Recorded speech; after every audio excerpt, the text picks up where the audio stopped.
Pump मालिकनि जी मनमानियूं जारी आहिनि। हुकूमत जे मुक़ररु कयल अघ खां वधीक अघ ते पेट्रोल विकिरो कयो पियो वञे। इन हवाले सां ॾिसूं था वकार मंगी जी रिपोर्ट।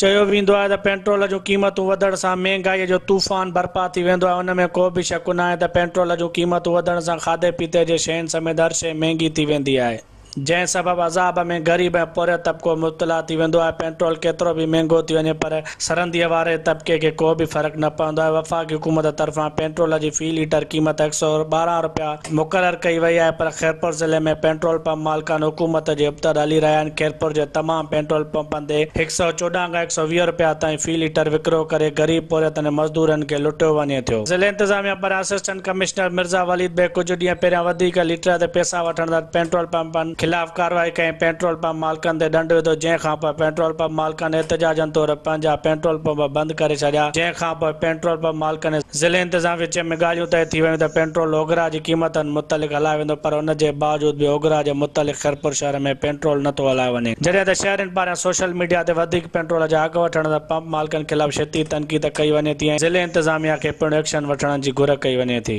मां खणी ईअं चवंदुमि त असां हिकिड़ी पेट्रोल पंप जी माफ़िया आहे, जेका माफ़िया पूरी ज़िले जी इंतिज़ामिया खे हिकिड़ो ब्लैकमेल कयूं, मफ़लूज कयूं वेठी आहे। ऐं मूंखे इहो बि चवणु खपे त ज़िले इंतिज़ामिया खे जॾहिं सभु पावर्स न विया आहिनि त पोइ हू पंहिंजो पूरो एक्शन नथी करे पई। मां इहो DC साहब खे रिक्वेस्ट थो कयां तव्हांजे चैनल जे तवसुत सां इन माफ़िया जे ख़िलाफ़ थिए ऐं जेको पेट्रोल पंप जा जेके रेट्स जेके ओघरा जा आहिनि ऐं उन्हनि जी जेकी मेजरमेंट्स में जेके फ़र्क़ु अचनि था पिया, पेट्रोल पंप जेको हले थो पियो उन मेजरमेंट्स में काफ़ी फ़र्क़ु था अचनि पिया।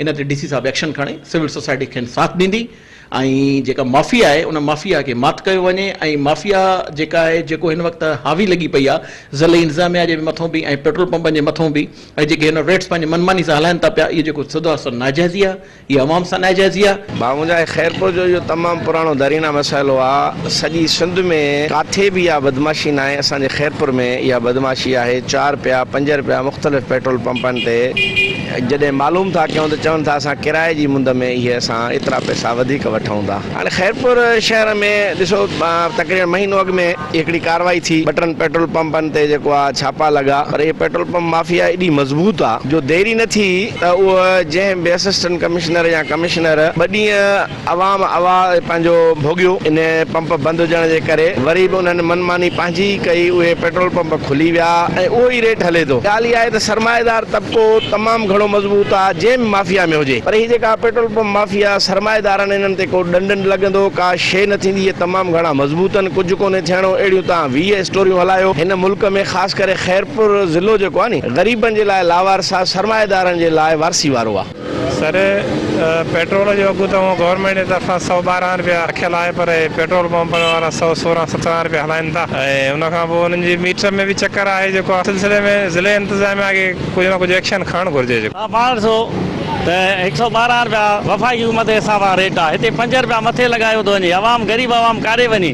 तव्हां पाण ॾिसो था त केॾी महांगाई लॻी पई आहे, तेल जे रेटनि में होॾो माप में बि खोट कई थी वञे, अवाम परेशान आहे, त आख़िर थींदो छा? ज़िले इंतिज़ामिया खे घुर्जे थो फौरी तौर ते वधीक अघ वठंदड़ पंप मालिकनि खिलाफ़ कार्रवाई करे शहरनि खे रिलीफ ॾिनो वञे। कैमरामैन जान मोहम्मद नारे जो गुलशेख सां गॾु वकार हुसैन मंगी, मेरां TV न्यूज़, खैरपुर।